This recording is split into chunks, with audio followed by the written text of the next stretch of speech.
Come già dice la parola, una stazione ferroviaria che porta gli sciatori nel nostro comprensorio Dolomiti di Sesto, ma porta anche i paesani nel loro paese, perché questo è un bel paese che adesso avrà nuovamente una stazione ferroviaria.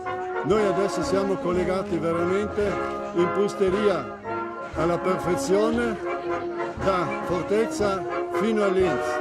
Immaginarsi che non solo gli sciatori, ma tutti quelli che si trovano in Pusteria possono godersi di questa mobilità meravigliosa, andando dall'Alto Adige sul territorio italiano, nel Tirolo sul territorio austriaco.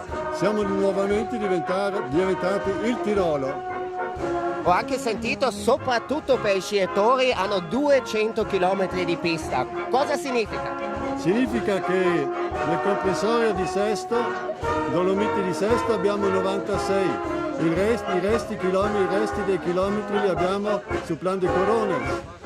E perciò una persona, se ha veramente forza e allenamento, può sciare 200 km in una giornata servendosi di questo collegamento ferroviario.